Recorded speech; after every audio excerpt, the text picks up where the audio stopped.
There we go. Hopefully the audio's up and working now. Well, I wonder what happened that time. Well, anyway, just double check.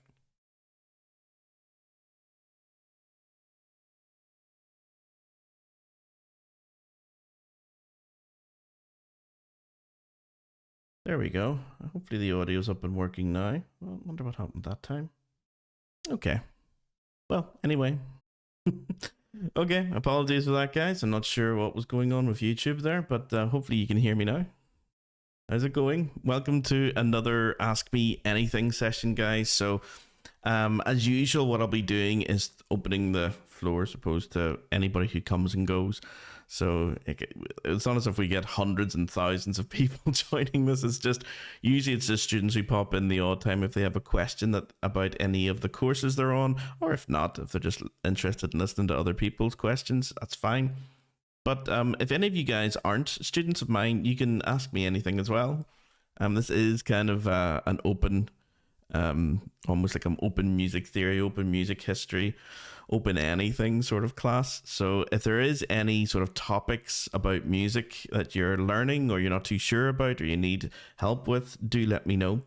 That's what this is all about. So the one that somebody sent me a little email about was how to calculate intervals. So that's what I was going to look at tonight, how to calculate intervals. So if you're sort of don't know what that is, you can stick around. If you have any questions similar to that, of course, let me know. So intervals is going to be the first topic that I look at, but I will keep the chat and YouTube open as well, and I'll also keep the community open in my website. So let me just get that going, because I forgot about that last night until about half an hour in. So let me see.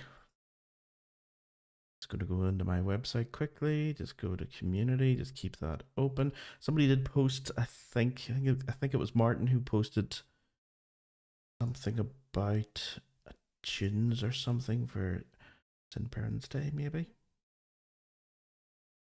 I think was it in the community. He might have sent me an email. But I'll keep it open anyway. Yeah, it was definitely an email. Okay, I'll just keep that community there. Okay. Radio. So, what are intervals, guys? Intervals are just going to be measuring the distance between two notes. Some people and some books call it the simplest type of harmony when you have two notes at the same time, if you're talking about harmonic intervals. But you can also measure intervals between notes that happen one after the other. Okay, so you're really just measuring the distance, the space between those notes. That's really super important when it comes to analyzing chords. What chord qualities do you have as a result of the intervals inside that chord? So all the different things that make up chords, all the spaces between the notes, is what gives the chord its quality. So when you talk about, like, you might hear musicians say it's a 7th chord or a 9th chord or a diminished chord or an augmented chord or a minor chord or a major chord, really what they're describing are the qualities of the intervals involved in the chord. Okay, so as an example, what I'm going to do is just open up my Classroom Maestro and show you guys what some of the intervals looks like before we get stuck into the rules for intervals. So if I just do intervals, I'm just going to get rid of this key signature for a sec. Keep it to major. Make sure my head isn't blocking everything. Okay. Radio. So what are intervals? So the main thing that I want to look at then is intervals that are used in chords. Okay, you can have melodic intervals and melodies as well, but it's the same principle. If you can understand them in chords, exactly the same in melodies. There's no difference, really, other than the fact that in melodies, they happen one after the other. But in chords, they happen at the same time. So it's actually a little bit easier, I think, to do harmonic intervals. Okay, so let's get rid of the analysis for a second. Okay, so if I just played the note C, and I played a G above it. Some of you guys may already be familiar with the distance of that. It's called a fifth. 1, 2, 3, 4, 5. That's technically just the easiest way of thinking of intervals, is that distance of a fifth. But we haven't described what type of fifth it is. Okay, like, is it a fifth that's perfect? Is it a diminished fifth, an augmented fifth? So there's qualities that are involved in intervals as well as just the distance. Okay, it's easy to get the distance because you just count, literally just count from the bottom note to the top note and all the notes in between. So this would be C to D would be a second, C to E would be a third, C to F is a fourth, C to G is a fifth, sixth, seventh, octave. Okay, and there's some books that go on to ninths, tenths, elevenths. Yeah, I sometimes use that as well with students, but I prefer, when it comes to calculating intervals, just pure intervals, to think about compound intervals. So if you're talking about a compound interval, you're talking about an interval that involves an octave plus something. So C to D is a compound second, whereas that C to D is just a second. Okay, so you can see that there are certain things to watch out for, like how far away is the top note from the bottom note can determine the terms that you're going to use. So a second can be there, or it can be an octave higher plus a second, or even doubly compound. So compound, if you ever see that in a textbook, compound, if you just think of compound meaning octave, okay, like octave, compound second is an octave plus a second. So the distances are actually quite easy once you get used to them. The qualities are a little bit trickier, like major, minor, augmented, diminished, that type of thing. So I'm going to open up for you guys one of the handouts that I use in my courses, my basic music theory course, and also even the jazz harmony as well. So I might just use the basic one, the beginner one. Let me see, intervals. Okay, so if I bring this up, hopefully you guys will be able to see it as well. There we go. Apologies, I can't remember the name of the person who sent this, but she was saying that she's finding intervals tricky. So we will be going through this in the courses as well, guys. So any of you guys who are in my theory courses, we do cover this in a bit more detail in the way we're doing it tonight. This is just like a quick rush through, like a sort of a revision of it. So as I said, the distance between any two notes is called an interval. Okay, that's pretty straightforward, pretty standard. If two notes are played together, as we just did with the fifth, then you call it a harmonic interval.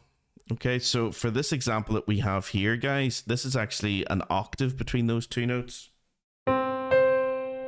Okay, C to C, that's an octave.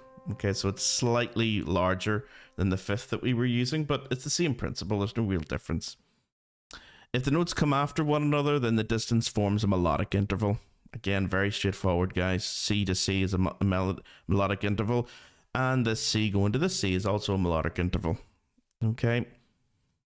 So how do you calculate them then? Now that you know what intervals are and the sort of two types, the harmonic intervals and the melodic intervals, how do you actually go about calculating them when working out the distance of an interval?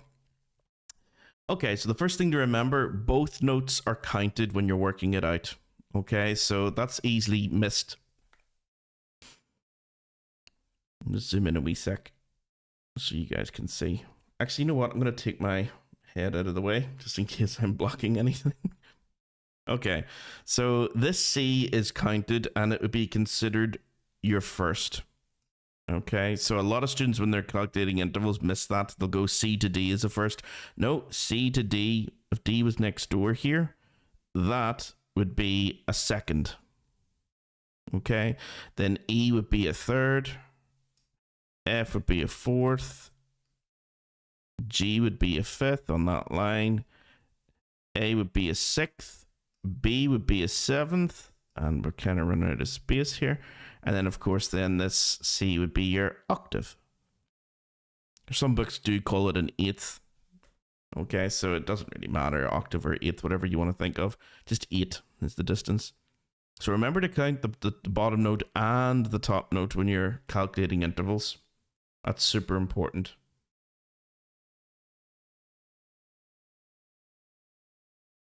Okay. Intervals are calculated from the bottom note up.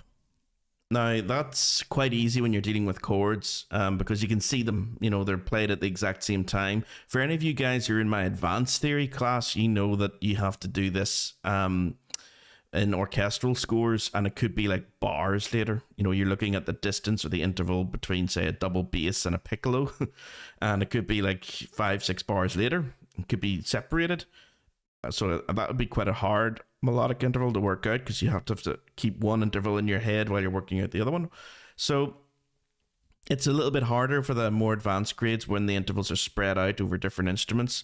But for us, we're just going to stick to chords. So it's the same instrument playing. It should be pretty easy to see that you're calculating from the bottom note every time. So intervals are calculated from the bottom note up, even if the top note comes first.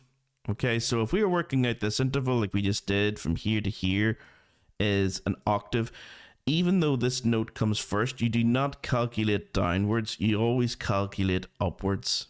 Okay, so it's always from the bottom note up. So that's the second thing to remember. So first thing again is both notes are included in your calculation, of course.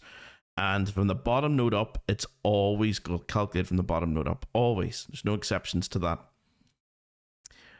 Okay, so that's two things to remember. The third thing to remember is that you should treat the bottom note as the first note of the major scale that you're going to, and this is just to calculate intervals, okay? So you just treat the bottom note as the first note of its major scale, okay? So that's all. Don't worry about the key signature. If it doesn't affect either of the notes that you're trying to calculate, don't worry about the key signature. Always from the bottom note's major scale. So you kind of need to know your major key signatures. I have loads of material on this. If any of you guys are a little bit unsure about how to calculate key signatures, what a key is, or even like the sharp and flat rule. There's even little Instagram 1-minute videos I've made on that, you know, like a summary of the sharp rule, a summary of the flat rule.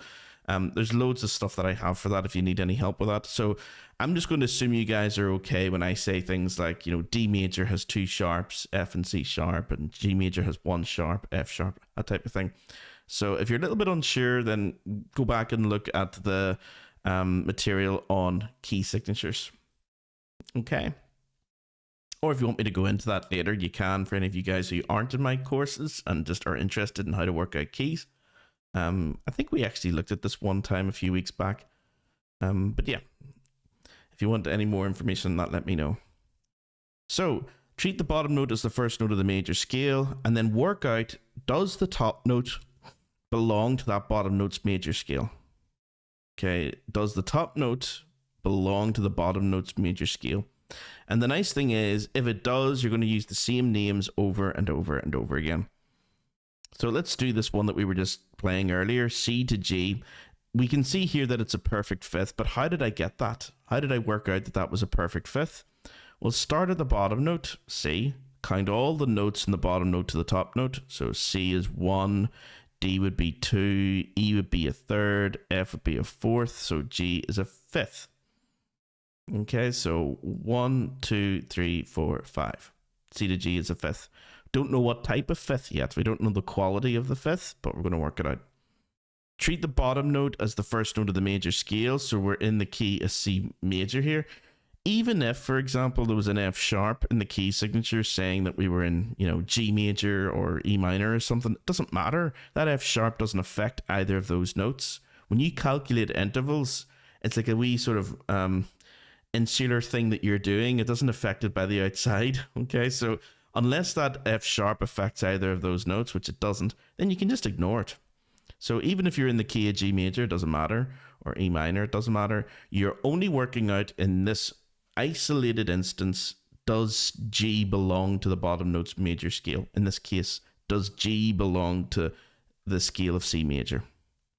So if the top note is in that scale, then we call the intervals by the following names. So let's have a look at them. We have C to D would be a major second, C to E would be a major third, C to F it would be a perfect fourth. So there's special reasons why these guys are given certain names like this, which we can look at later. C to G is the perfect fifth. That we can see that's the one we've been looking for. C to A would be a major sixth, C to B is a major seventh, and C to C is a perfect octave. Okay, so all of those names, they're all major except for the fourth, fifth, and octave. The reason being, guys, if you actually look at the way the chords are played, you'll probably find that more often than not, the fourths, fifths, and octaves are the intervals that make up your chords. So if I was to play, just say, the chord of F, just do it as F. I might not have more. Yeah, there we go. So I've got an F, an F, an F, an F, 4 Fs. I've got 2 Cs, and I've got 1 A. So that's quite a thick chord, thick texture. So many notes at once. You could probably see, if I just take that A out for a second, that's what you would call a power chord. Okay. Now, power chords are just made up of fourths, fifths, and octaves and nothing else. So there would be a fifth. Here is a fourth. Here is a octave. Here's another octave. Here's another fifth. Here's another fourth. And here's another octave. So they're all fourths, fifths, and octaves. And you can actually hear how that sounds quite harmonious as well, that those notes go well together. That's why you hear it, like when all these rules were laid down, sort of the late medieval into the Renaissance period, a lot of the theory, the very early theory about music theory was all sort of codified, especially into the late Renaissance, where we get most of our modern theory from, the whole major minor system into the Baroque era.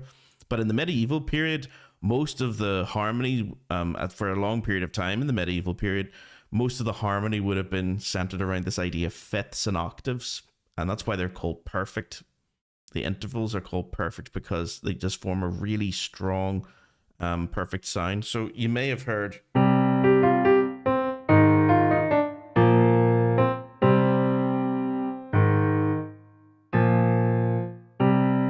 So those were fifths.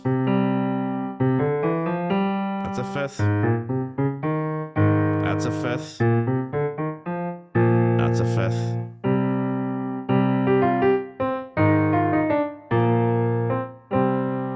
Got a very sort of medieval sort of feel to it, and you can understand why. It's just made up of fifths and octaves.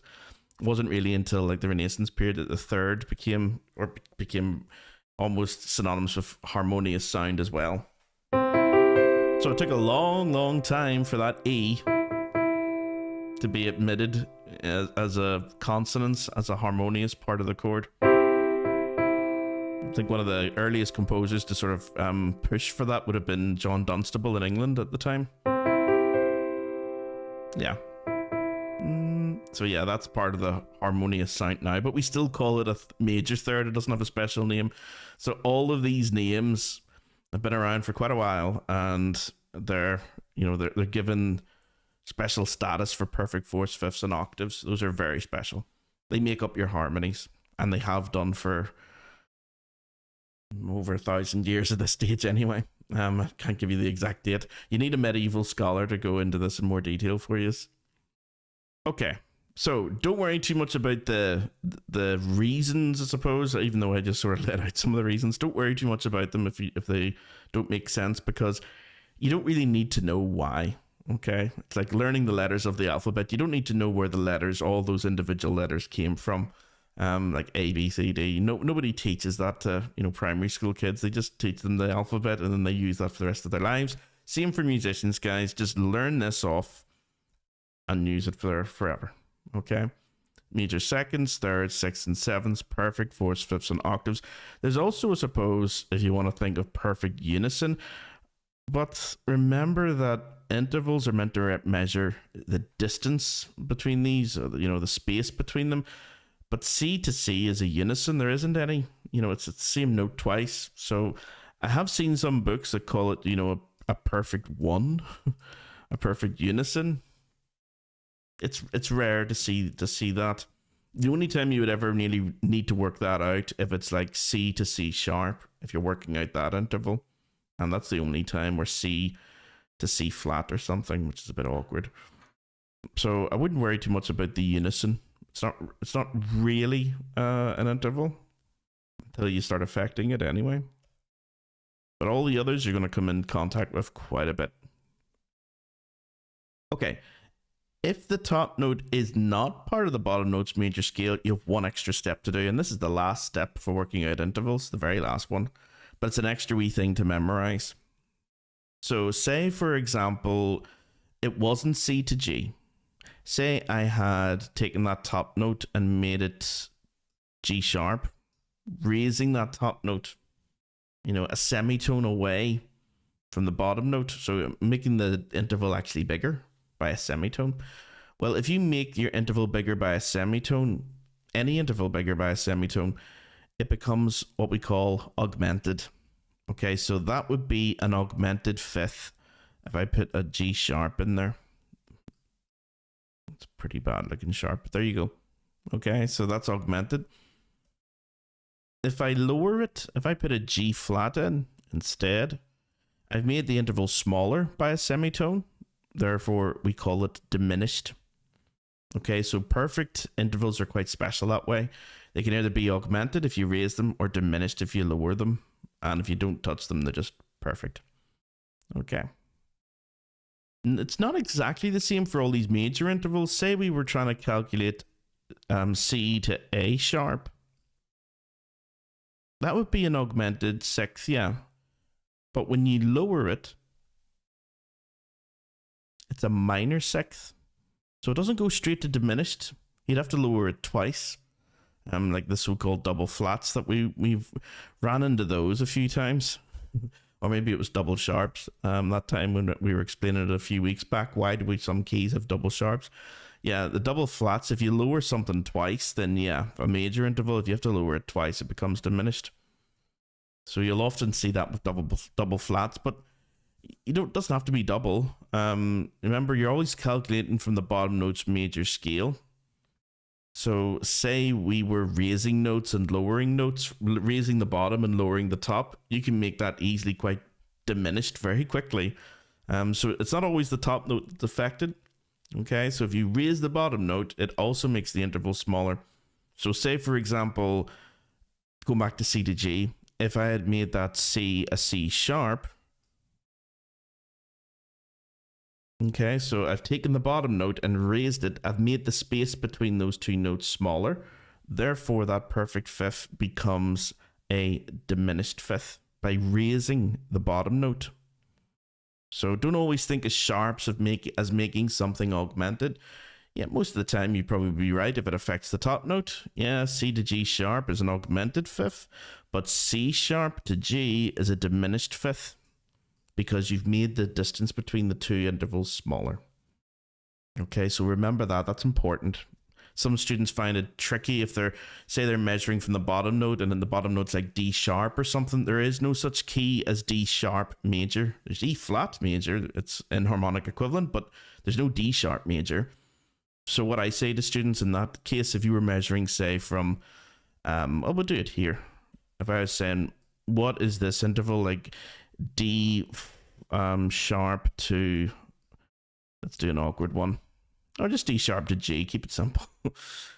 What is that interval there? That can sometimes trick students because they're trying to work out, does the top note belong to the bottom note's major scale, as you always should when working out intervals, but there is no D sharp major scale. What I tend to say to students is just ignore the sharp for a second and ask yourself, what's D to G? Does G belong to the scale of D major? You need to know your major scale of D for that. And the answer would be yes, G does belong. D major has only F sharp and C sharp. So it's just a normal G in its scale.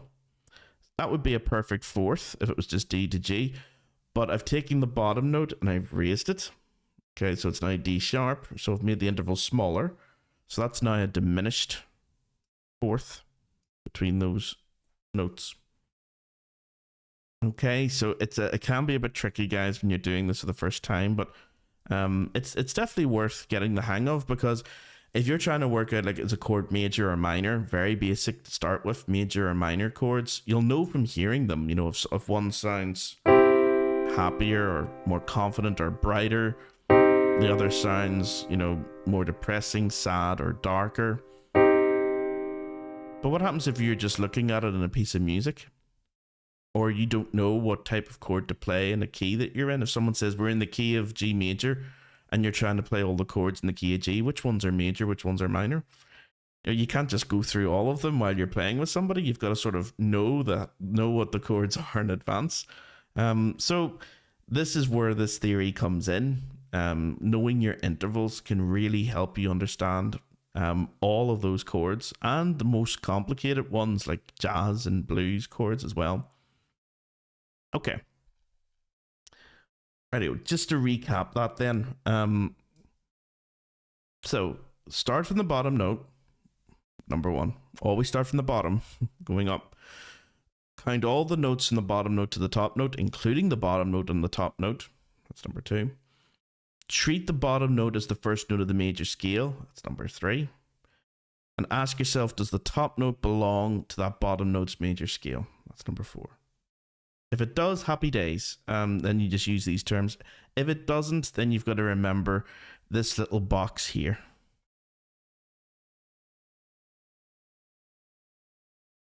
Okay, that's the extra step. It doesn't get any more complicated. I know that's complicated enough, but it doesn't get any more complicated than that, guys. And when you hear somebody saying this is a C7 sharp 9, or, you know, 11th chord with an altered fifth or something in it, all they're talking about is this. In essence, really, is the intervals when they're talking about sharp ninths and, you know, altered fifths and augmented sixths and all this sort of stuff. It's all this. Okay, it's assuming your knowledge of intervals.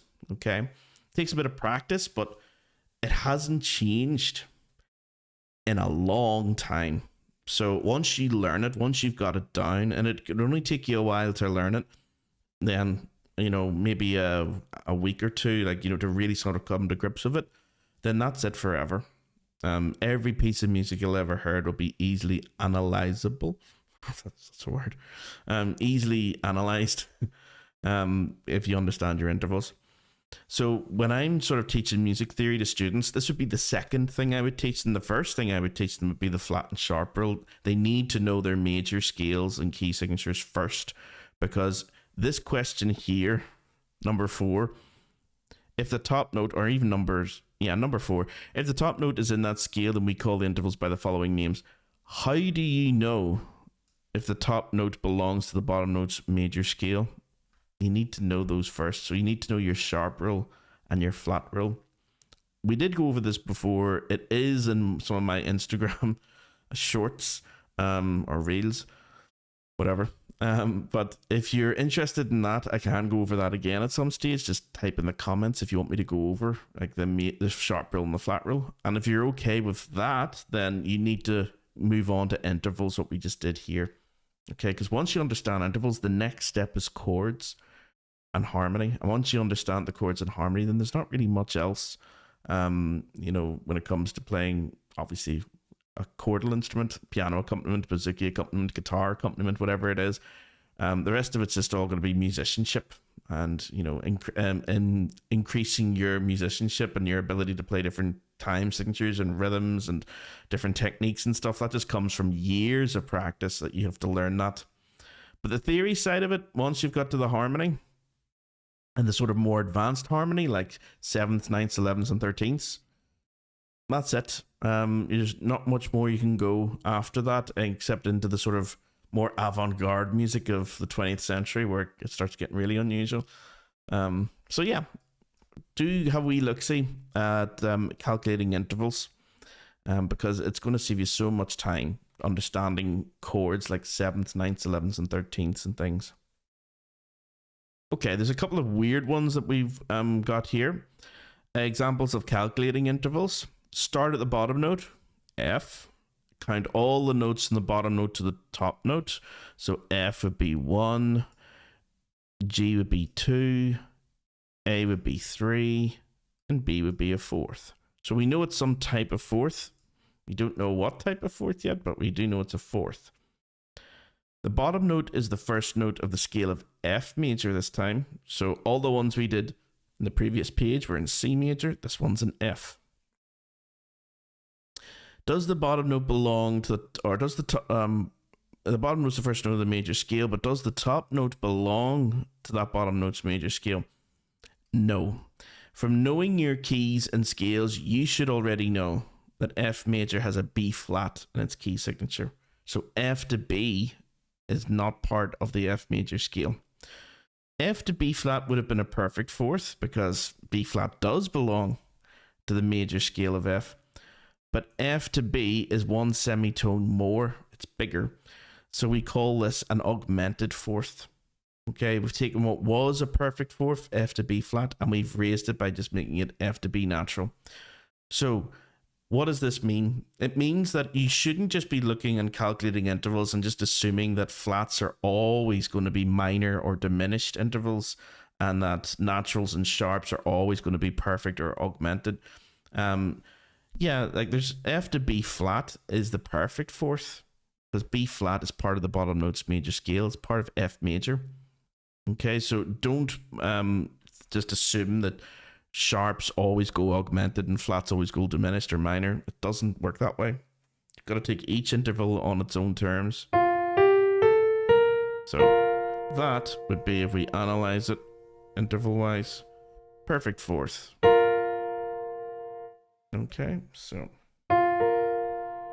F to B natural, augmented fourth. F to C, perfect fifth. F to D flat, minor sixth. If I change that to C sharp, comes an augmented fifth. Okay. F to C sharp, augmented fifth. More often than not, you will see it like that in jazz harmony and altered chords when you're altering that fifth quite a bit. But it could also be just a sixth, a minor sixth. There's no difference in sound. Some students will ask, well, what's the difference then between a minor sixth and an augmented fifth? When you hear it, no difference at all. But when you see it written down, yeah, it'll determine the function of the chord, the quality of the chord. Yeah, it changes a lot when it's written down. One of the ones that is used quite a lot in classical music, I'll do this in the key of C, is the so-called German, French, and Italian augmented sixth chords. All of these are calculated the same way. So if I show you guys what it looks like, if you're in the key of C, you always calculate your augmented sixth chords the same way. You've got to go up a sixth, so you can see where your intervals come in right away. So major sixth, then you've got to lower that to minor sixth. Then what you've got to do in that is build a major chord on top of that. Better get rid of that analysis. A flat and C, that's a major third. A flat and E flat, that is perfect fifth. So that's an A flat major chord. Okay, so we still haven't got the augmented sixth chord yet. Then we've got to add one extra note. Yeah. The F sharp. Did I show you what that looks like? That's how you analyze it, by the way. German augmented sixth chord.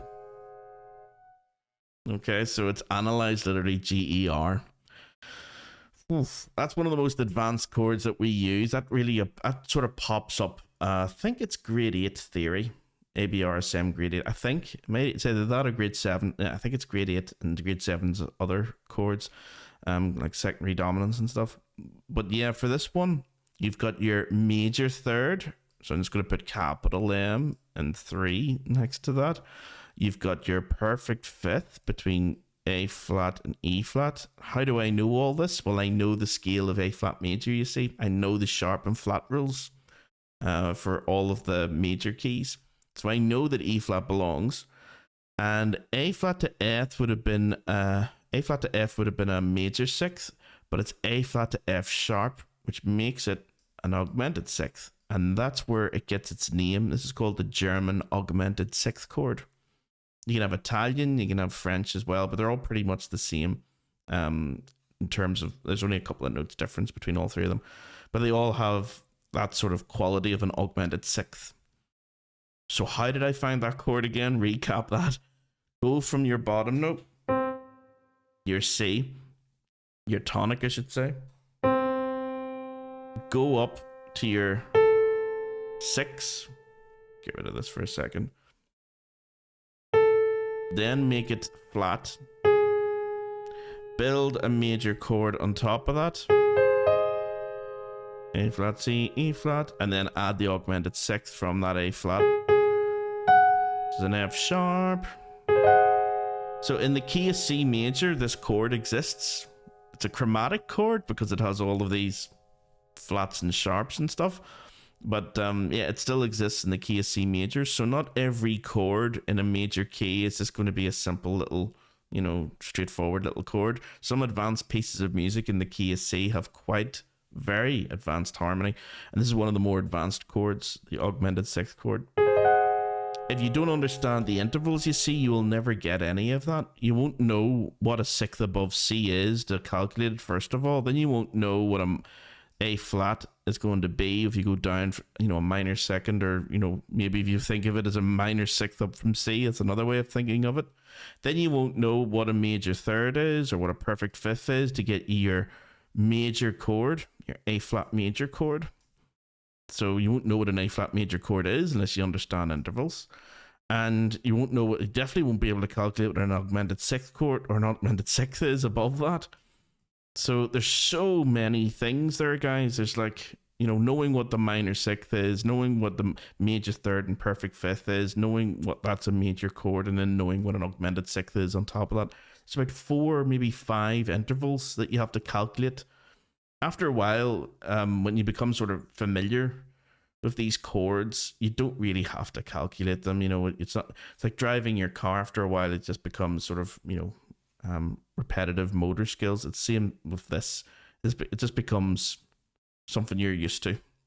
But for most students who've never come across these chords before, they're quite hard because there's so much calculation that you need to do to work them out. Okay, so let's hear it.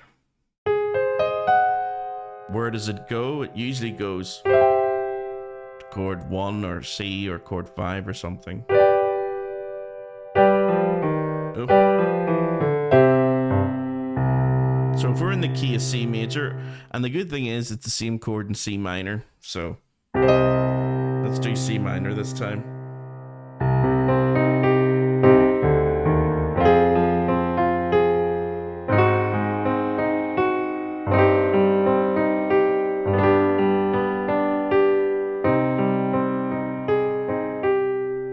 So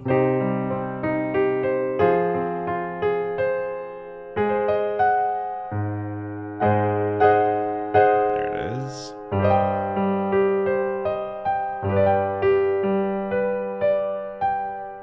And back to your chord 1.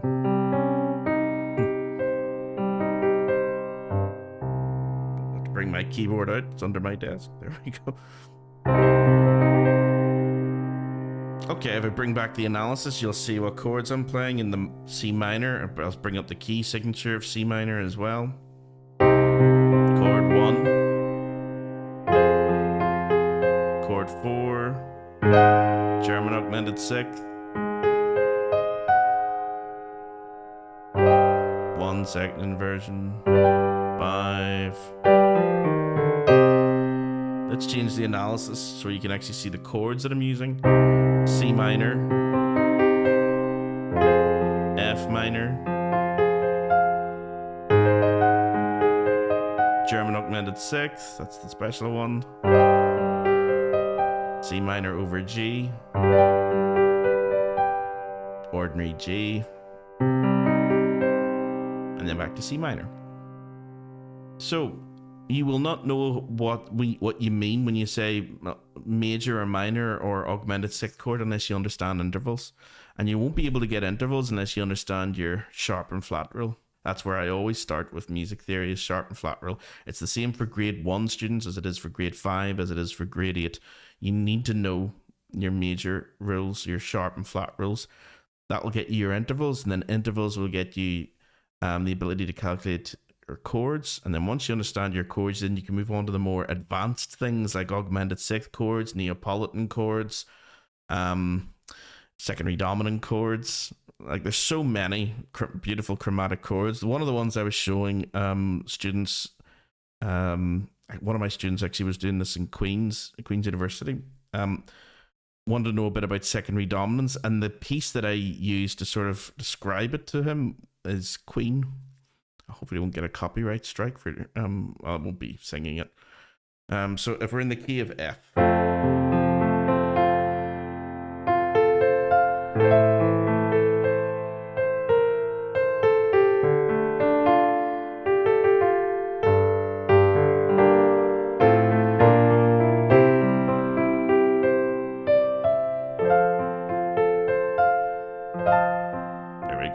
There's a chromatic chord right there. If I show you the analysis of it.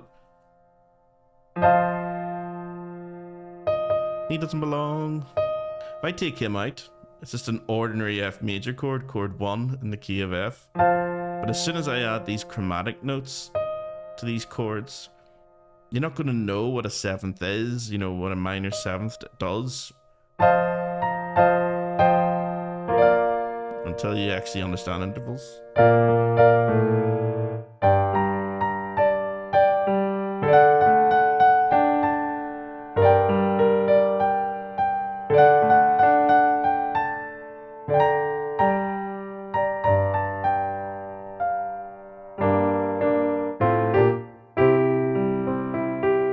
Okay, don't stop me now. Okay, so yeah, there's loads of pieces that have them, guys. Even we were looking at Christmas songs, Christmas carols have chromatic chords in them. Pop music has chromatic chords in them. Probably one of the most famous ones, Beethoven's Moonlight Sonata with the Neapolitan chord. Yeah, it's another beautiful chromatic chord. If I was to show you guys what that looks like in the key, I think it's C sharp minor. Oh, minor. And I'll do the, yeah.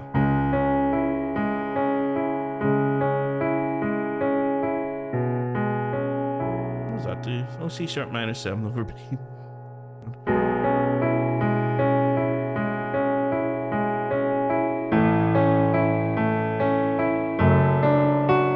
There's your Neapolitan chord. If I show you how that's analyzed in classical circles. Whoops. There, Neapolitan. Okay, so I'll do it again with the analysis on.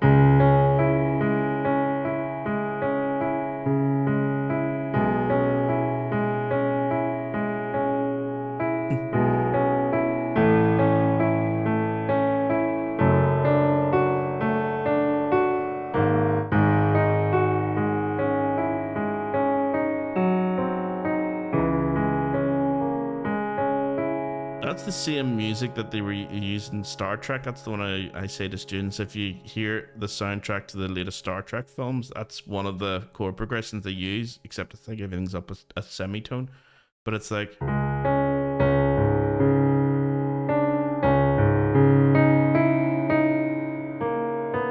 Let's see if we can get this.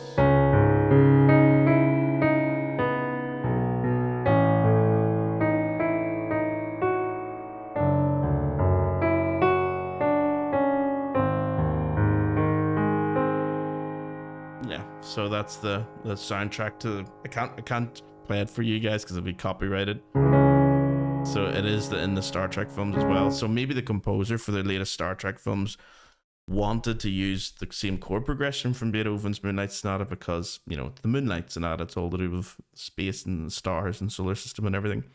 But it has those beautiful chromatic chords in it. You will not be able to sort of escape it. Even in Irish trad music, there's quite a few times where you'll use these chromatic chords, either diminished seventh chords, especially secondary dominant chords. There's quite a few places you can put these chords into it.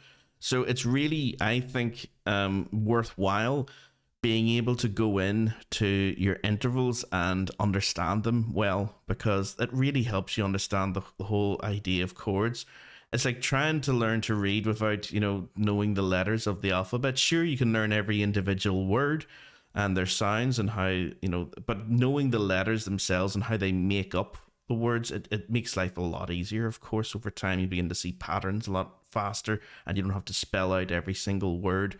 That's not the way you read. When you read, you're sort of seeing the whole word as a whole thing, you know, all the letters jumbled together, but you need to go through the letters first. The same thing in music, you need to go through the intervals first, and then when you start seeing these chords or even hearing these chords, you will just know, oh, that's a chord 5, that's a minor chord, that's a major chord, that's a diminished 7th, that's a augmented 7th or augmented 6th, whatever it is. It does come, and it does make life a heck of a lot easier, especially if you're an accompaniment player, like if you play piano or bouzouki or guitar or something. It really does help. Yeah, so intervals, tricky enough when you first come across them, but definitely worth learning, I think. So if anyone has any questions on intervals, that was today's topic, you're more than welcome to type away there in the chat, and I'll just check the community to see if anyone's typed in there either.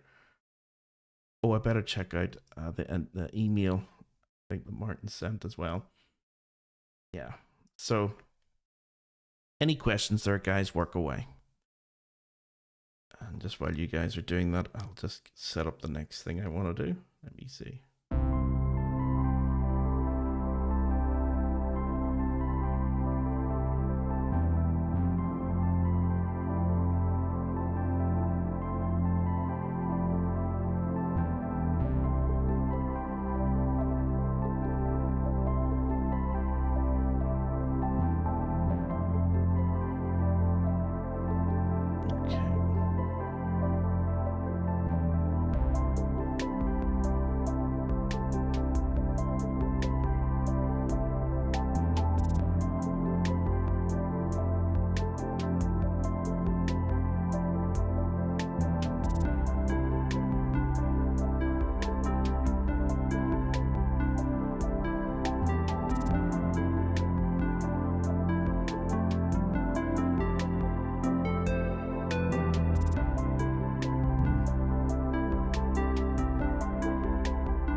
Okay, let me see. This is the first time I'm using a new camera. Be interesting to see if this works. Moment of truth. So you guys are my guinea pigs for this one. Let me see if I go to Bouzouki, what happens. Can we actually see?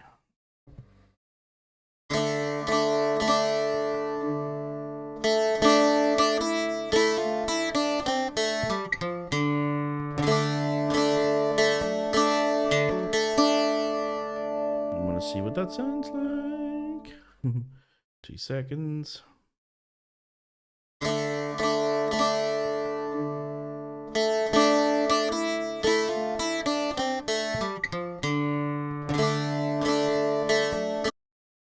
Okay, it's not definitely not in sync. I want to see what that sounds like. Okay, moment of truth.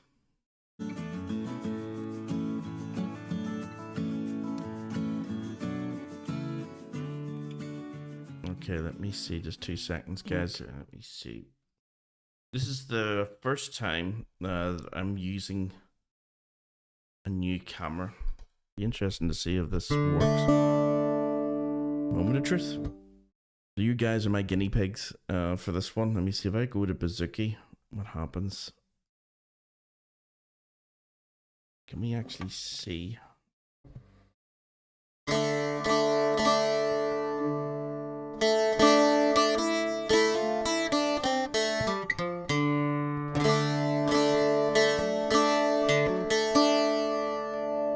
See what that sounds like. 2 seconds. It's ever so slightly out. I'll have to figure it out. I haven't got it perfect yet. I'm not sure.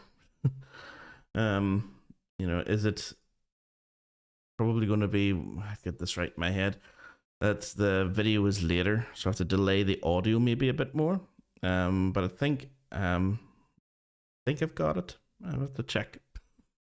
So if anyone's able to help at any stage to say, no, you're definitely way out, you know, delay your audio by like a second or something, you know, that's quite a lot out, believe it or not. It doesn't sound like much, but like at the moment I've delayed it by 1/100th of a second, and if I start delaying it anymore, it just starts doing funny things. Okay, so let's see if I can, I just keep playing that away there. And have to mute my broadcast so it doesn't recording myself over and over again. Let me see. Evanoy, driving back to Dublin and listening in. Thanks again for these opportunities, Declan, Kathleen. No worries, Kathleen. Yeah, anytime. Yeah. So if you've ever any questions, you know, feel free just to hop on in, or even if you want to send it in advance, if you're learning something or you've come across something musical. Doesn't have to be anything to do with Irish Bouzouki, guys. That's my thing at the moment is Irish Bouzouki. But if you're interested in anything else, anything to do with jazz, classical, pop music, I teach it all. Whether it's, you know, Bouzouki stuff or stuff on the piano, or jazz stuff on the piano, or classical stuff, or anything like that, or any just general questions about music, or how to use programs. What programs would you want to get? Apps would you like to get? Books would you like to get? Recommended software or hardware should you get if you want to do this, that, or the other. Yeah, it's all I know, guys, is music. So it may sound like I'm blowing my own trumpet, but I know that I know a lot about music, but I don't know a lot about anything else. But if you have any music questions, I'm your man. And if I don't know, I'll be honest. Like I'll find that out, because I always like finding stuff out. One student did ask me once, and I wonder if I'd have the answer saved anywhere on let me see, Quaver. Do I have the answer saved on my computer? Actually, that's probably on an older computer. It was so long ago. Like, why is it called a quaver? Why is it called a crotchet? And I didn't know. I had to go find that out. Now, I know there's some Wikipedia articles that you could easily look at, but you know, sometimes they can be quite heavy.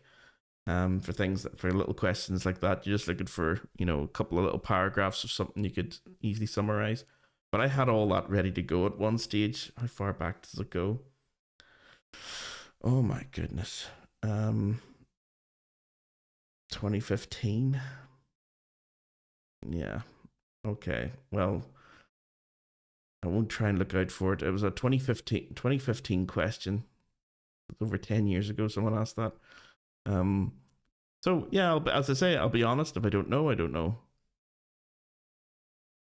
And it's always nice to go find out these things anyway. Or at least it is for me. Okay. Let me just somewhere or minimize that, get rid of this, and zoom into this. And make this a little bit larger. Yeah, I might actually turn my Bouzouki up. Let me see. I might just play this full blast.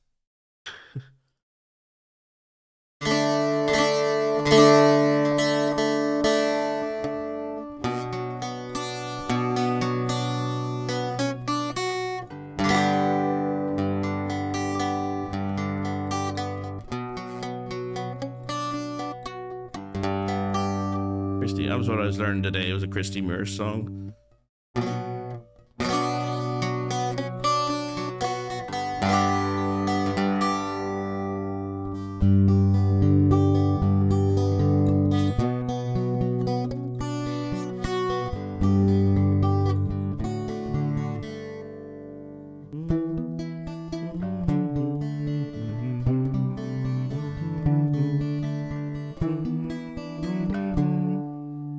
Interesting to see how bassy that is.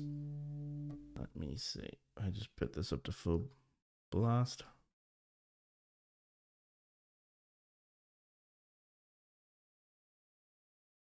YouTube's funny the way I try to do something. There we go. Interesting to see how bassy that is.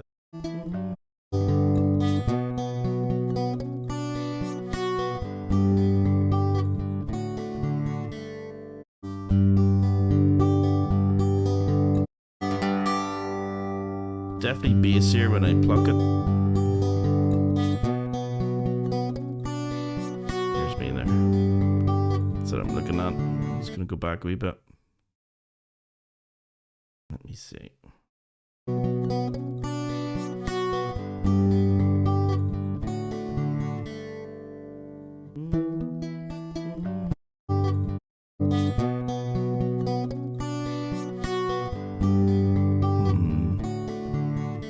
Okay, yeah, so it definitely is quite bassy already. I don't want to turn that up any more than.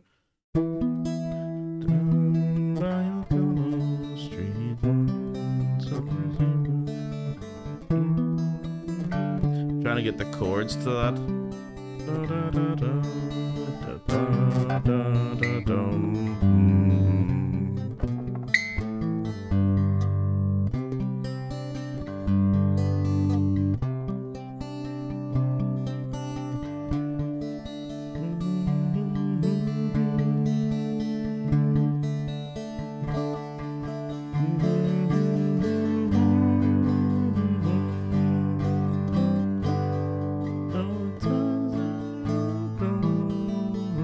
Hard song to sing.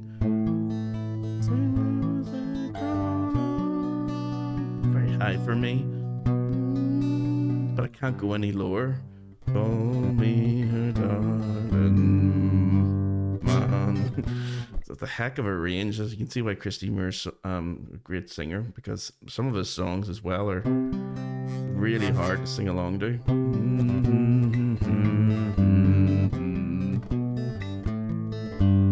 If you're interested, check out that song, Sweet Music Roll On. It's a brilliant song. It's going back quite a while.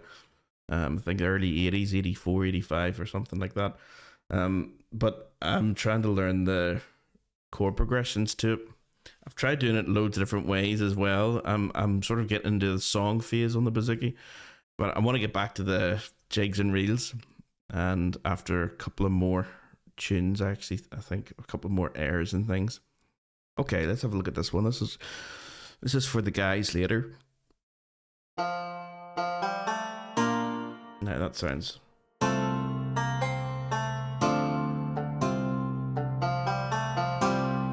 It's gonna check out the audio for that.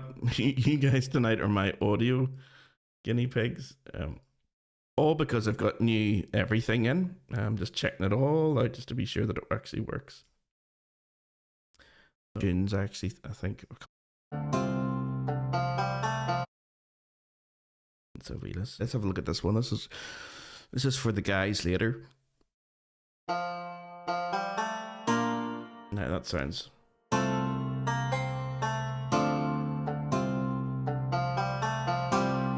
It's gonna check out the audio for that. I think, guys, and that might be all right. It might be all right. We'll see. I'll have to check it out when I'm actually playing it or playing it with somebody. Okay, so with our dog and our gun, this is the one that I think one of my mates back in college years ago wrote this. What's her name? Holly Geraghty. I actually think she has a new album coming out. Brilliant harpist and concertina player, and this is one of her tunes here. So I was trying to learn it on the bouzouki and teach it to people. So I'm just going to double check to make sure that it is actually recorded properly for everybody. Double check it here too, because there was an issue with one of my recordings. So I'm just going to quickly go into the bouzouki course so you guys could see it. Let me see. Let's be sure that it actually is up and running.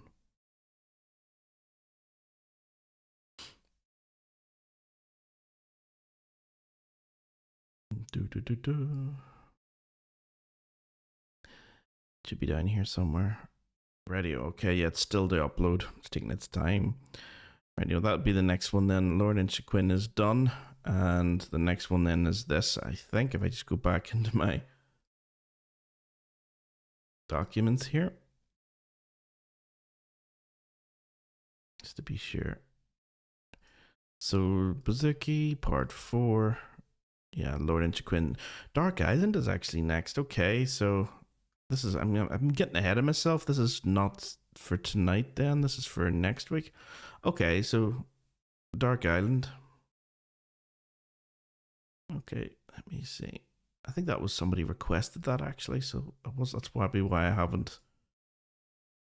Yeah, somebody wanted to learn this one. I think it was like from a Mike Oldfield album. I'm not sure. There we go.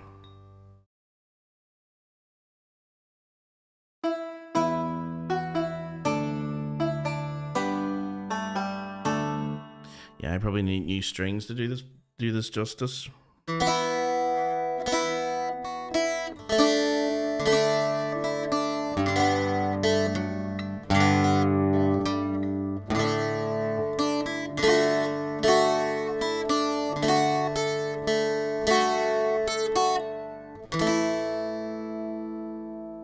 Yeah, it's a bit tinny.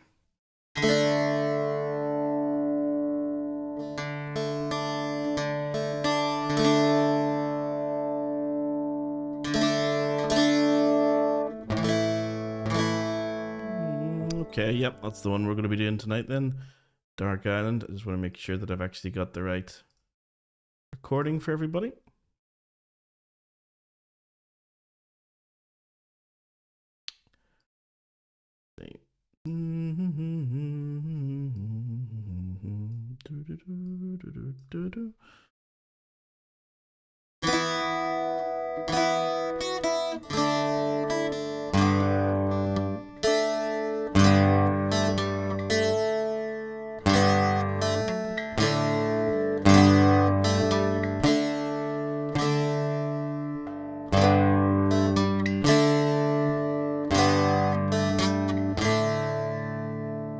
Deciding which one it would be better to do actually. Let me see if I zoom in here to show you guys what I'm doing finger wise.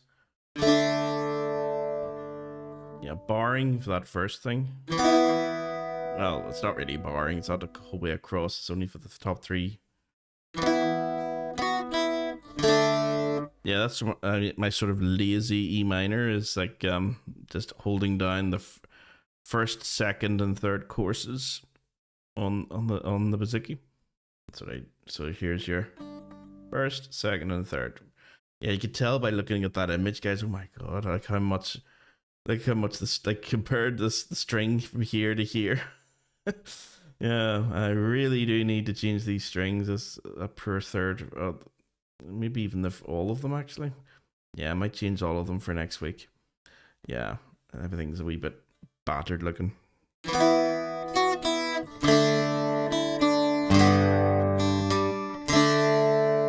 Yeah, there's about three different ways of doing that. You can do,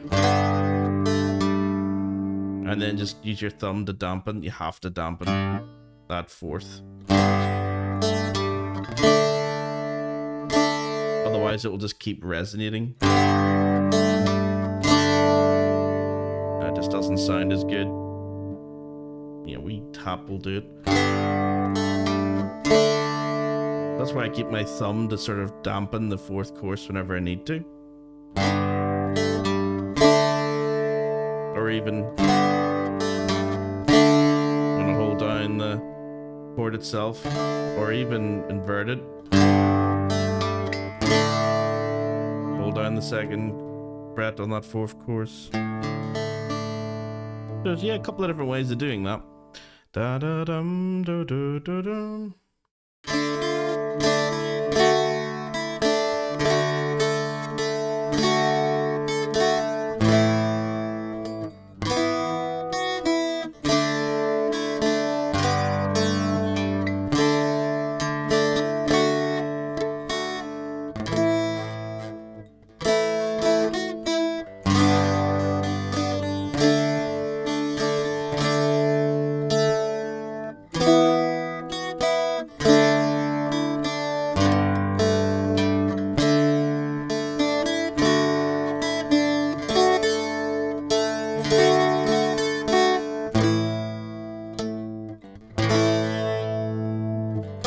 That's what I was missing.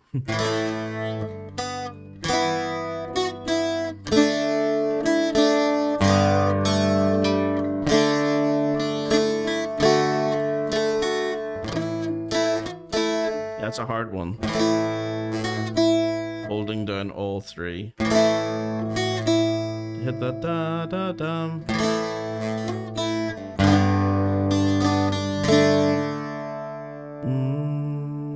And the second half is more or less the same.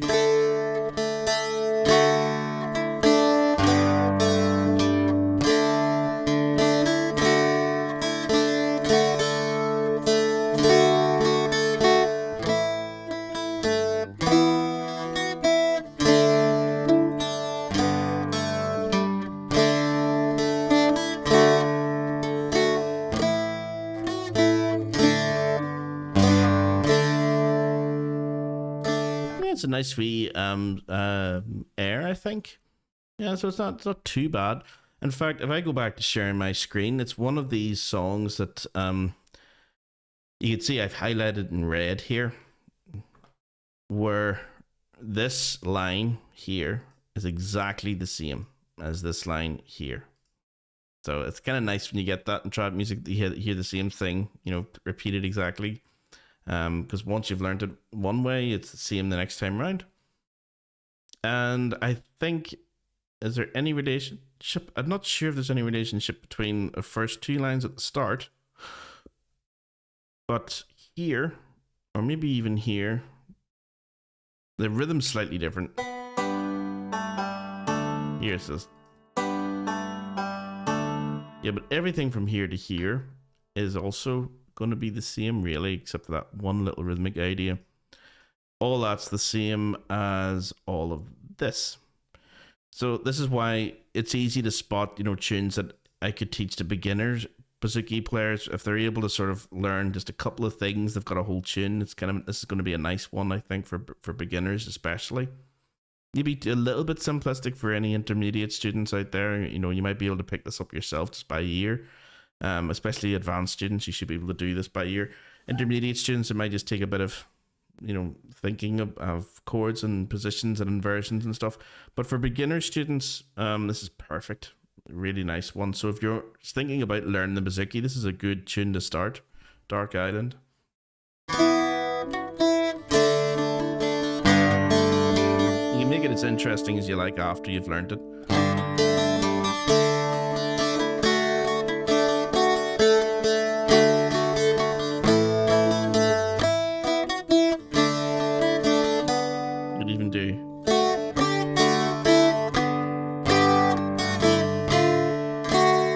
harmonize yourself.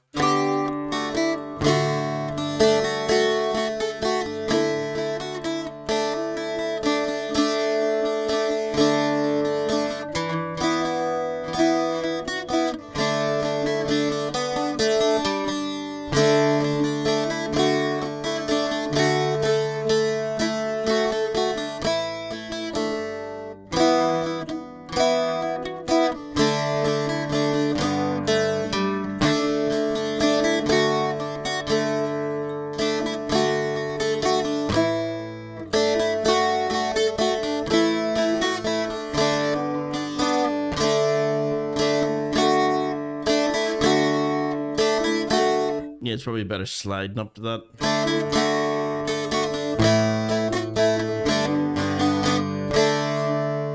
Yeah, so that's a good one. Sometimes people are a little bit unsure where they should start. Probably one of the best ones I've seen in a while because it's so many parts to it that are repeated. So I'm just going to save that. And actually save the, what do you call it? Sheet music. Yeah, there we go. Save. Okay, so I should have all three. Yeah, so usually this is the handouts that I give students. You know, they'll have like the Muse score. Why have the Muse score? Well, Muse score, guys, is a notation program. That's what I'm using, you know, to go in and change all the chords for everything. But what I get students to do is just to learn to use one thing. They don't have to worry about, they can learn if they want, and I can show them if they want to learn, to put in all the dots and rests and everything, you know, and create your own compositions. But the main sort of feature about this is being able to click on this guy and change the tempo to whatever you like. Okay, so at the moment it's at 120 crotchets every minute.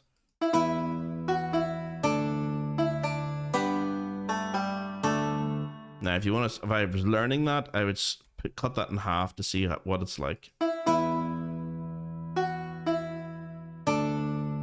It's a nice sort of steady one, and you can even put in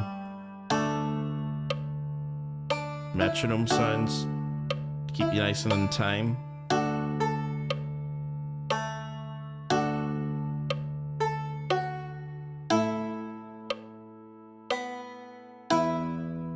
Yeah, that even might be a bit fast for, you know, learning off the bat for the first time. You want to give yourself, what you don't want to do when you're practicing, you don't want to do this.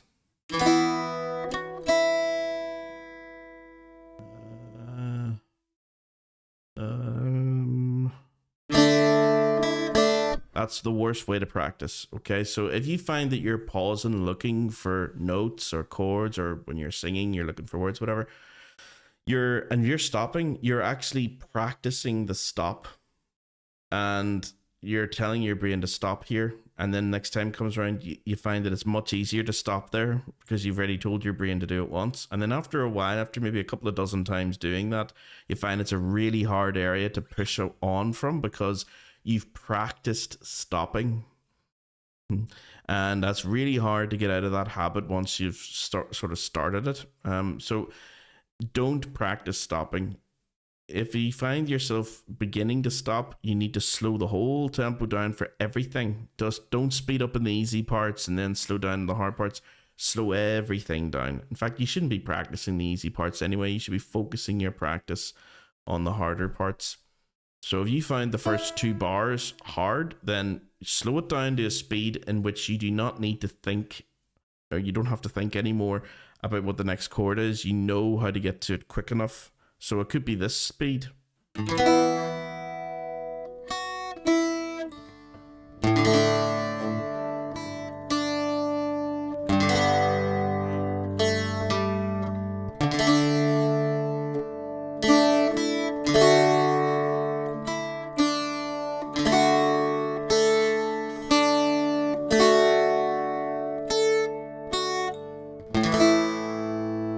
Nice and steady and slow, and metronome is the way to go. You have a inbuilt metronome with this program, or you can get one for your phone. Or you could do, if you're really adventurous, do what I do and try and get some, like, you know, background sort of plug-in or something to play like a nice sort of, you know, rhythm on the cajon or boron or something, just so just to keep you in time. You can always speed them up and slow them down as well. Yeah. So practice well when you come across like difficult parts. Don't just get into a habit of just doing like a, you know, like a once through, you know, like an anthology of all the tunes that you know. You don't want to be doing that. Do that every so often for just for the crack. But it's not real practice. Real practice involves you know, knowing what you're going to do in advance and sitting down and taking it nice and slow and steady, and, you know, being sort of a bit more methodical and scientific about it, and try to achieve an outcome. You know, what is your outcome? I want to learn and master these 2 bars. Okay, well, that's going to be your goal for that particular practice session. And if you don't achieve it in that practice session, bring it over to the next one. And then when it starts getting on your nerves, change to something else and go back to it another time. But don't just run through everything, and certainly don't speed up and slow down. You know, speeding up for the easy parts, slowing down for the hard parts, that's bad. That's bad practice. Keep to, especially for trap music, you should be at a steady tempo anyway. Okay, so I'm going to save that for the guys later. Well, at 7. That's good to go. Yeah, let me check out. That's the other thing I wanted to do. I want to check out the email. Let me see. I think it was Martin who sent it. Ooh. I better not share that actually, because it might be copyrighted. I'll play it later. Let me see. Hi Declan. As tomorrow is St. Parents Day. Oh yes, in Cornwall. Yes. Yeah. Yeah, that's brilliant. I think it's St. Patrick's Day on a smaller scale. Yeah, St. Parents, guys. Look it up. YouTube. You just find it's really big in Cornwall. You know, so festival. You know, get all the musicians out. It's St. Patrick's Day on a smaller scale, which sounds far nicer then. It sounds nicer. St. Patrick's Day just become a wee bit too over the top for me. I thought I would send you a sound file of this old Cornish tune played by Neil Davey on the Bouzouki. Okay, yeah. I've heard of Neil. Lots of music here tomorrow evening with the Trans Shout. Oh, brilliant. Celebrate the parent in lots of locations. The KGB will be playing in our hometown. Oh, that's brilliant. Yeah, Martin, if you're able to get like recordings of stuff and everything, feel free to post it to the community or on YouTube, and I'll share it. You know, if it's going up there, I'll share it in my community too. Okay, let me see the music. What is the tune? Trelawney Shout. No, is that the? That's not. What is the? Reelin' Reel. Oh, the Fisherman's Reel. Okay, there's a couple of wee things here. I wonder if I can just drag that in quickly. Oh, I'm not sure if I'd have the eyesight for this anyway. Oh, actually, I can zoom in quite well. Yeah.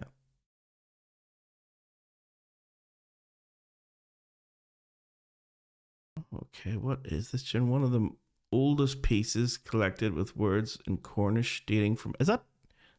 What year is that? That isn't 10... Is that 1096 or something? If you're ever in the chat, Martin, let me know. What year is that? That is old. Like, or is it 1696 maybe? Yeah, so let me see if I can work out what that is.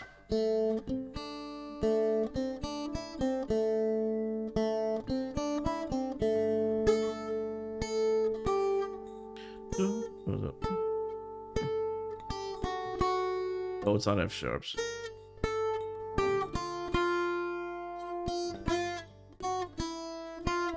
Might be easy to do the cross thing here. 1696. Wow. Okay, that's old enough. I don't think there's anything that old. Maybe the old harp stuff, you know, like going back into the O'Callaghan and stuff that we're doing. Most of the Irish dance stuff comes from the, you know, 18th and 19th centuries. Maybe Baroque as well. Maybe, yeah, late Baroque is a sort of mid Baroque period. How do I do that?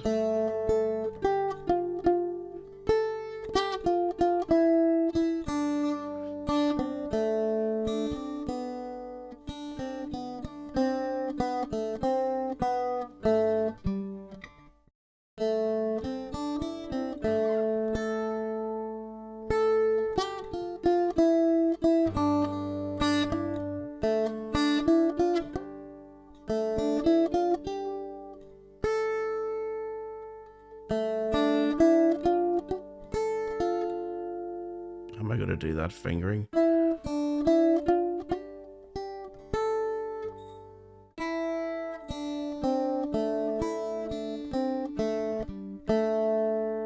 really do like that. I'll have to figure out different. I can't do it in that bum. Let me see, I'll do it in the piano first of all and then transpose it for myself. Let me see, piano.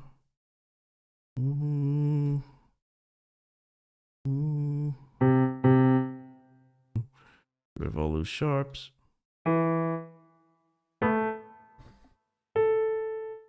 Okay.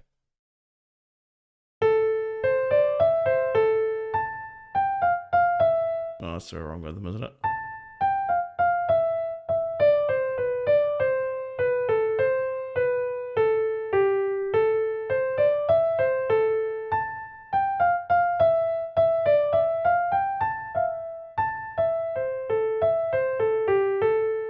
My eyesight and you're failing me completely.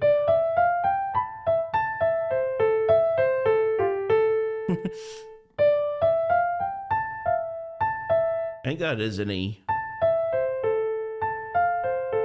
Yeah, it's definitely not an F.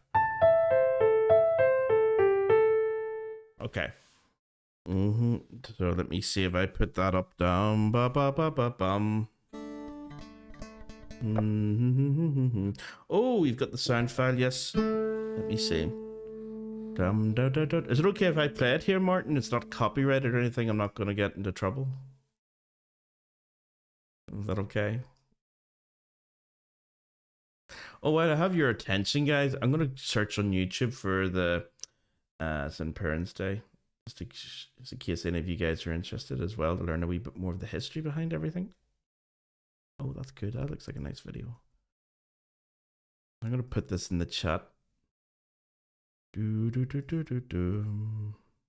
Check this video out, guys. If you want to learn a wee bit more about St. Parents' Day.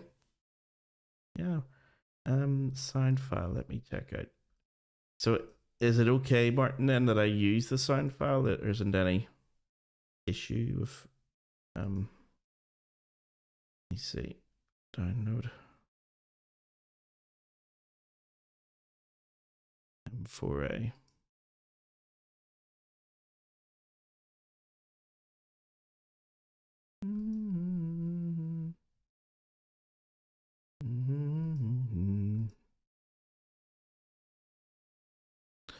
Yeah, I'm gonna have to learn that actually in another capo.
Yeah, far easier Capo 1.7, by the way, if you're interested.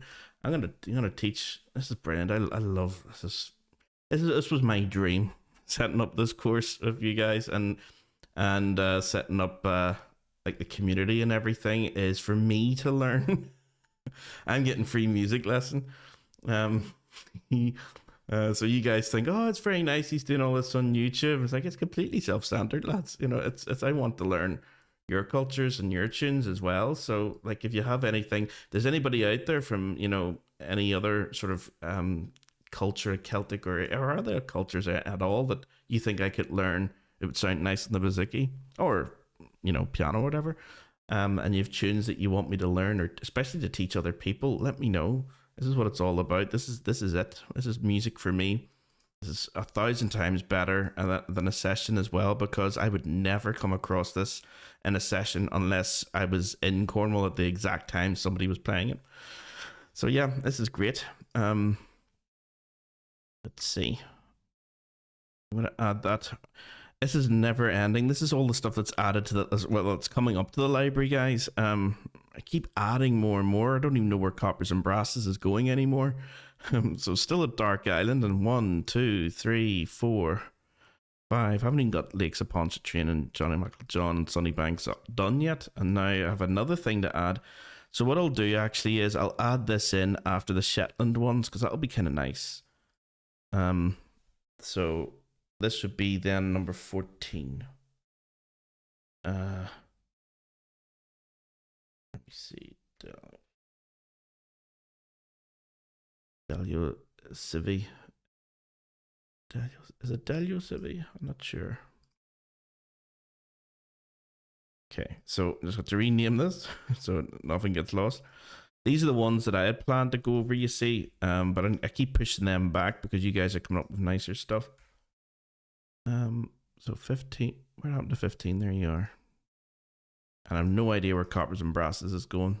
That's after we've done all this. I'm getting back into the jigs and reels and stuff. That's going to go here. And that's going to be known. I'll write that out in MuseScore in a second. After I make this M4A an MP3. Give me your pitch switch. Where is it? Or vision.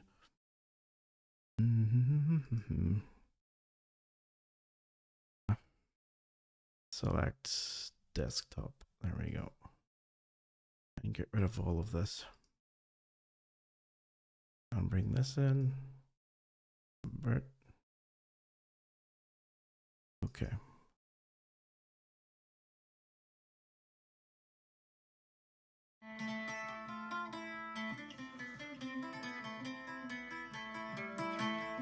Nice.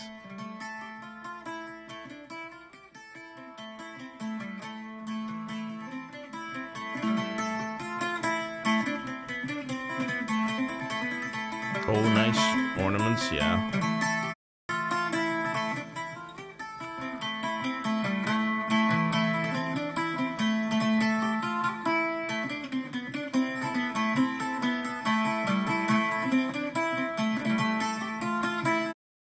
I have to work out what scale that is as well. Let me see if I just put that in there. I don't need this one anymore. What scale have we got there? Because it's da da da dum. Sounds very old. Scale. It's not just that natural Aeolian, is it?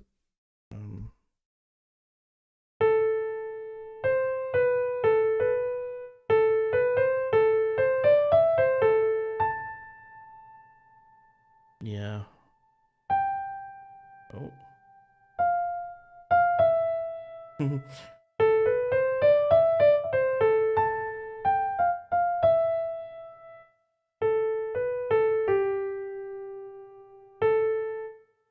Well, it's not G Mixolydian anyway.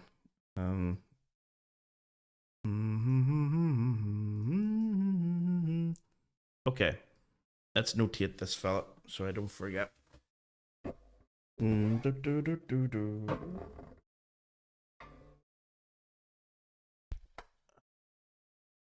Because I'll never be able to read it off. I'll do all of these, but I'm definitely going to do this one first. Let's see, get MuseScore up and running. What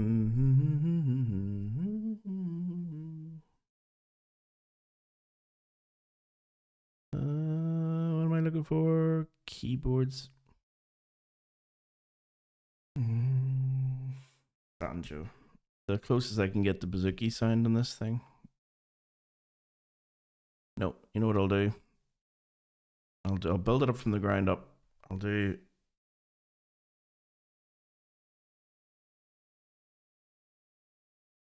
banjo. Banjo. Irish tenor banjo. Add. There we go. Let me see. We'll get rid of the styling here. Get rid of that. We'll get rid of composer. Oh, no idea who the composer is. If it's that old, it's probably anonymous.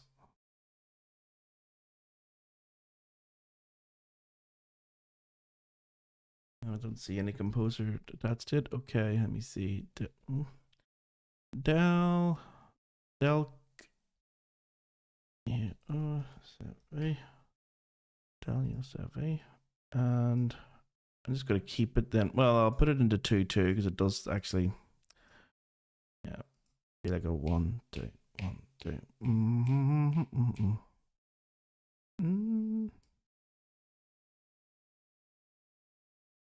Okay, here we go. I think that's.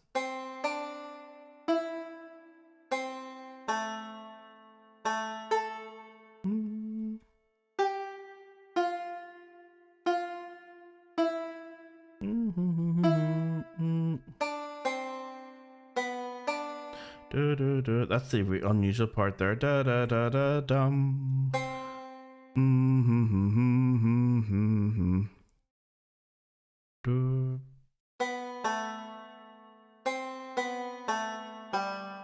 Chords are going to be interesting for this.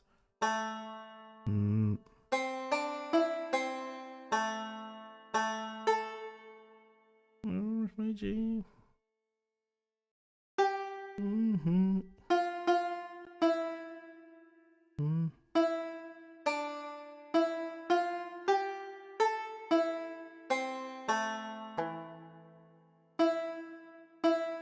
Oops.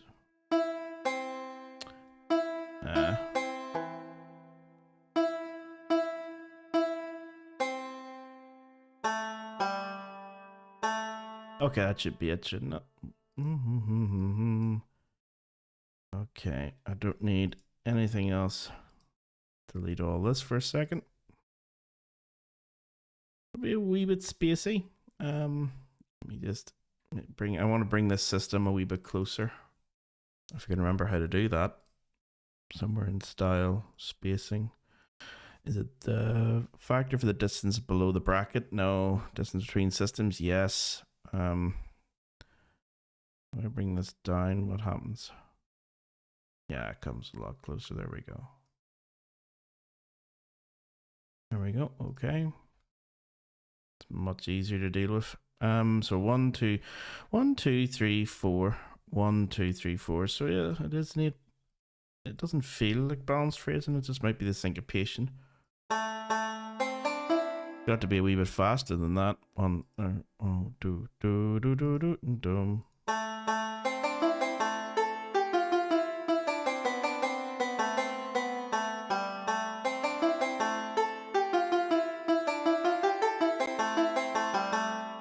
Do, do, do, bum. File, C of Oz.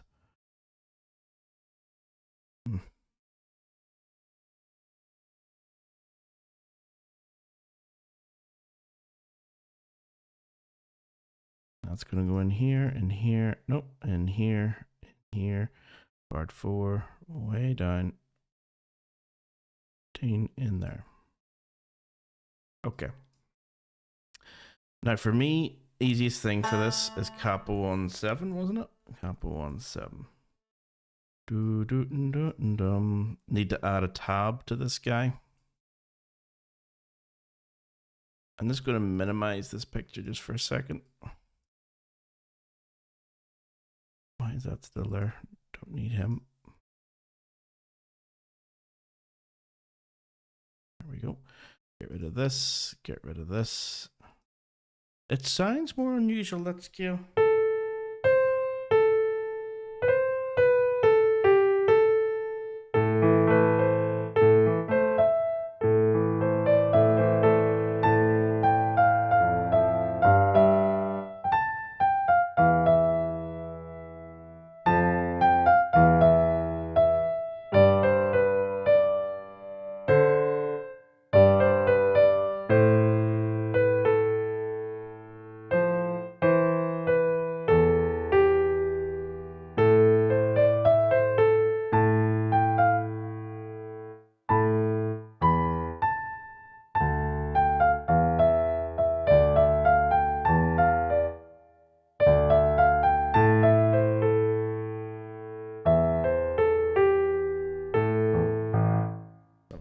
that anyway.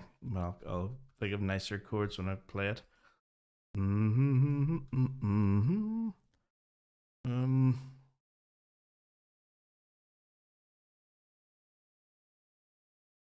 Yeah, there we go. No, I don't want to replace anything, but I do want to add.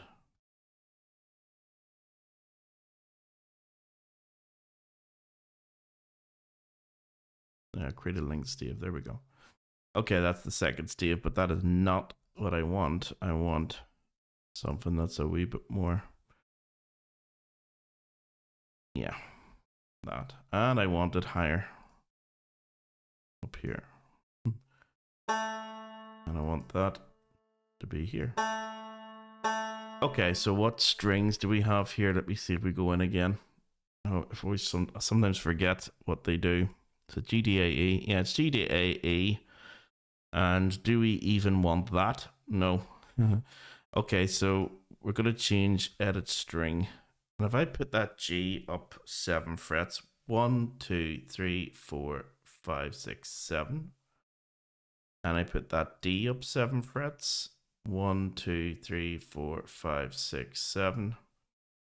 And I put that A up 7 frets, 1, 2, 3, 4, 5, 6, 7.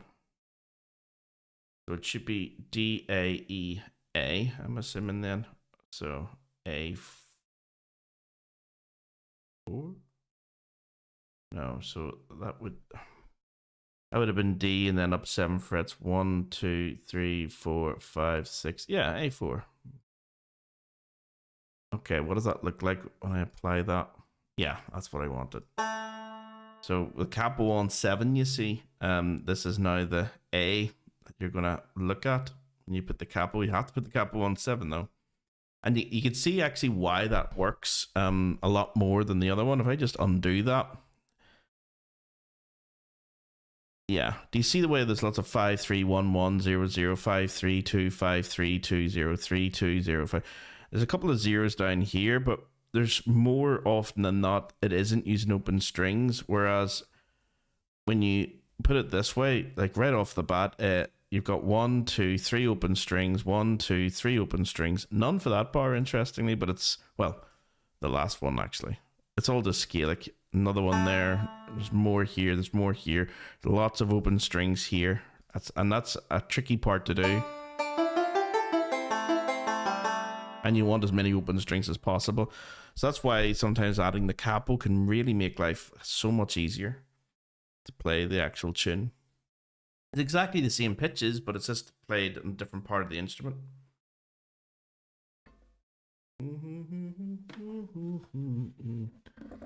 Okay, let me see. Dum da ba da ba dum. Page is usually played faster and fast. The Newland reel on the same. Sorry. The Newland reel on the same page is usually played faster and faster, almost like Lesbian music. Oh, brilliant! Yeah, oh, that's class. Yeah, that's I'll get that done as well. Then the second one. So 3. Yeah, it's so much easier now.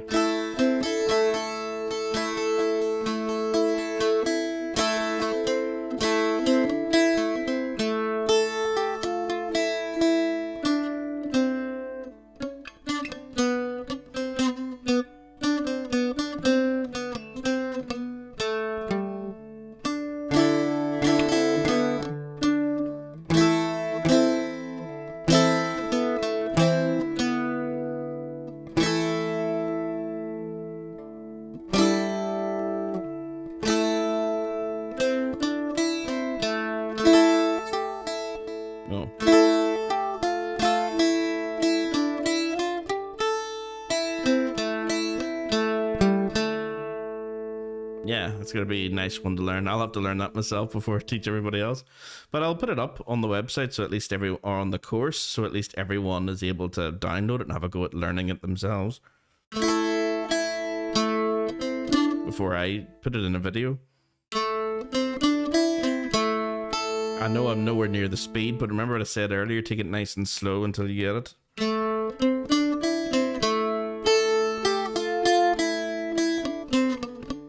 That's the weird one there.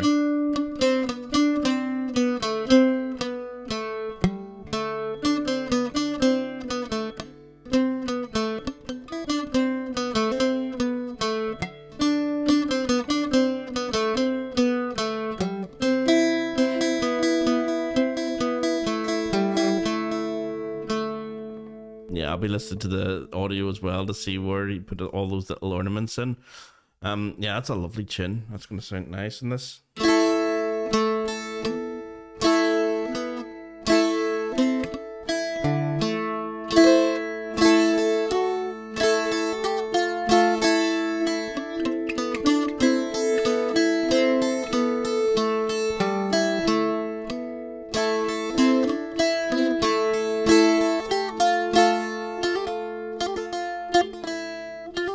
I think that's what he did. I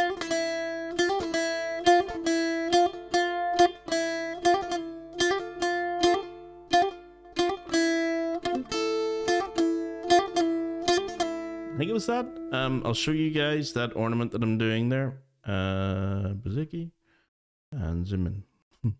Okay, so this is in the second. This is bar. I think it's bar 6. So.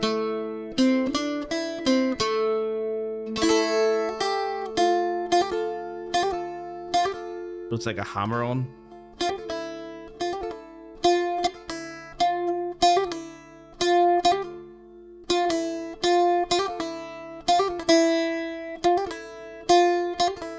The thing I'm trying to stop is that 4th course keeps echoing. If I don't have my thumb here, I want to play it like this. But you hear the coming through. This is just the limitations of this instrument when it's plugged in. Usually, if you don't plug it in, you won't hear it. But because I've got this really turned up quite a bit, you guys hear like a lot of sympathetic vibrations from strings that I'm not even hitting. So when I'm playing this, maybe you might hear this in the background.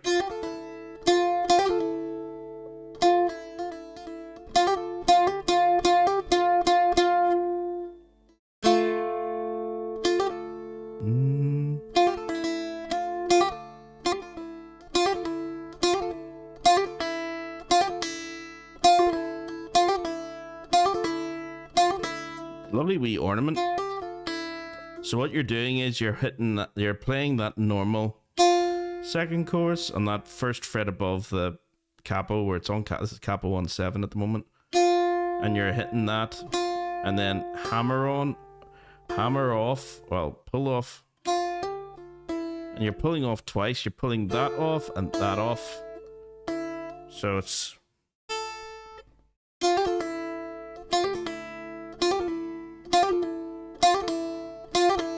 Oops.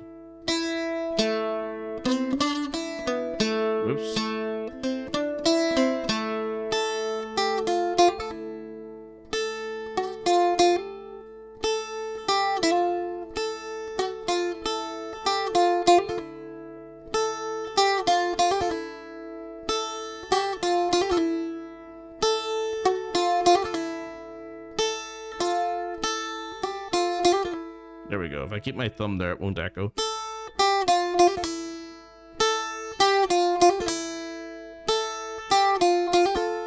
You guys don't need your thumb here when you're playing it acoustically, but if you're plugged up, you probably, or that is just so. If you hear that, that's just because I'm not holding it.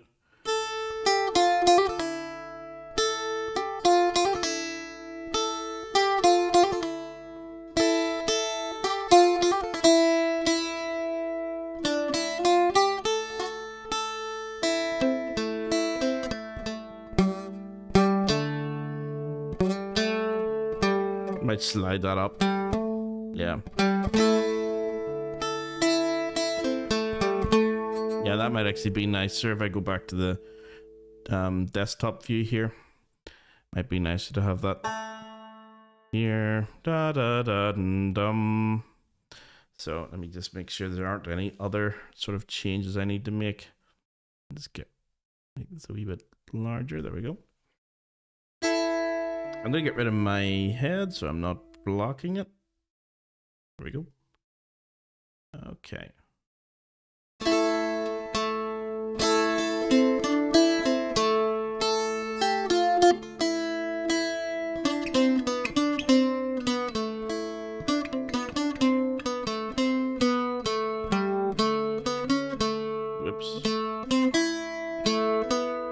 It's actually happened over a period of time. You guys will be able to hear that.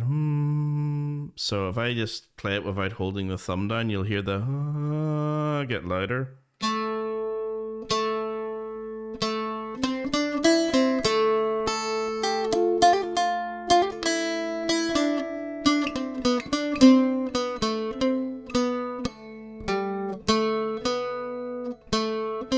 Yeah.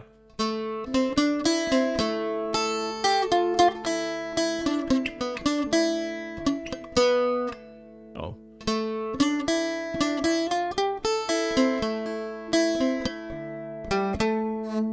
Yeah. So there's a couple of wee things I definitely need to learn there. Yeah, one of them being that ending.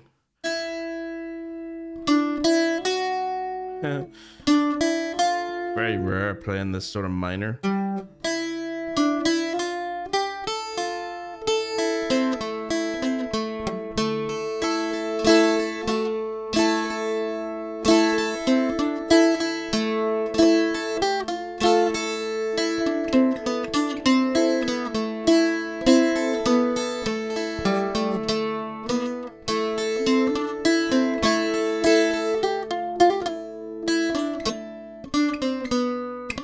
I keep doing the wrong thing.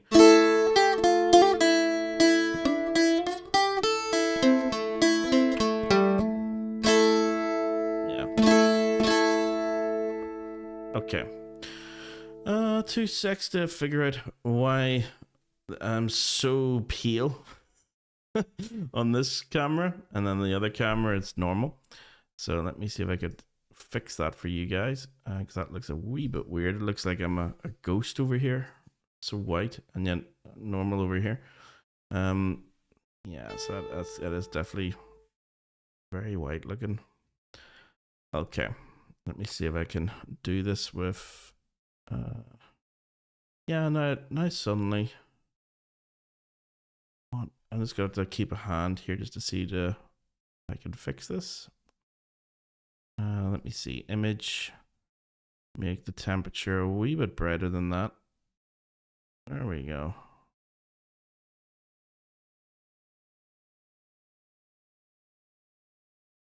Okay, update the preset. Thank you. Okay.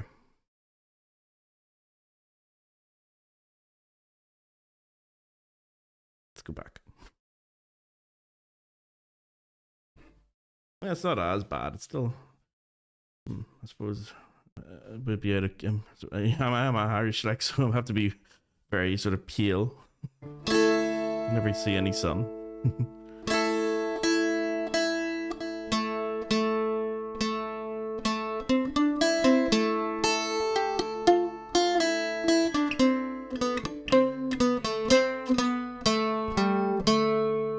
Yeah, there's a.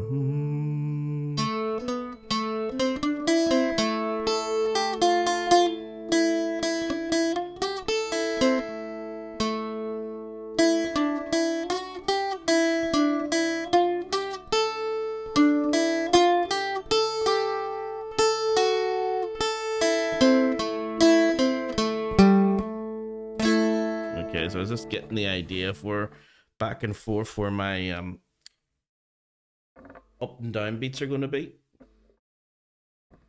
Okay, let's see if I can do this properly. Bum bum bum bum bum.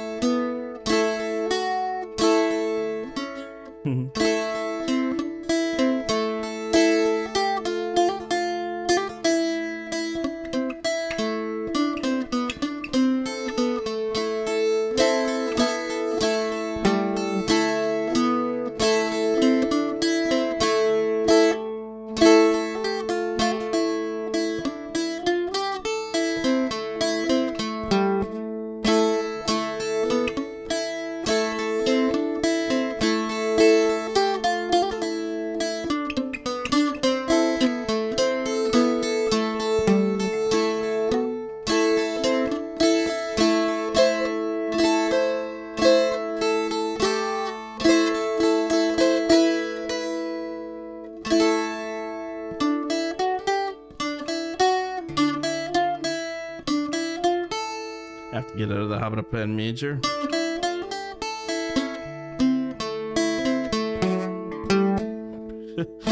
Everything there was major almost. I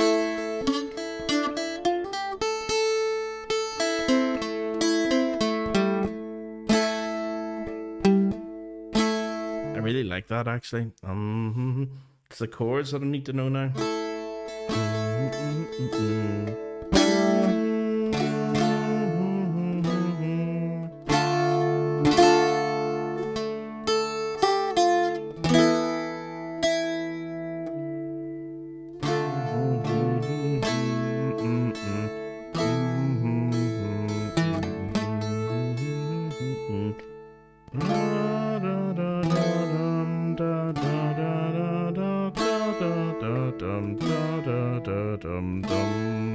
There's probably better chords than that, but I will come up with them. Okay. Good stuff. Okay, guys, we'll leave it there for tonight. That's really good. Thanks very much, Martin, for that. That's brilliant. So that's another one that will go into the pot along with everything else now. So, and the same goes for everybody else, guys. You always are more than welcome to give suggestions of tunes and things that you know or you want to learn, or you've heard somebody else play and you want to know what it's all about. But yeah, that's what this Ask Me Anything is all about. So it's not just music theory and music history, but anything at all to do with music that you have questions or queries, and you don't have to wait until the stream starts to ask. You can send them in advance. My email is info@topscoremusicacademy.com. Very original. So yeah, you're more than welcome to get in contact and send me stuff there, and I'll answer it in a live stream.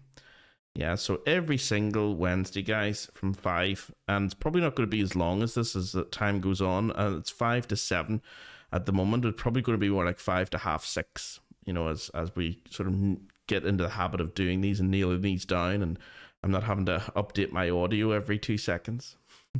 We will get better at it, I promise. Okay. Let me just check to see what it's like at the final part here. Just want to see what my audio is like. Right, or my audio guinea pigs. As we sort of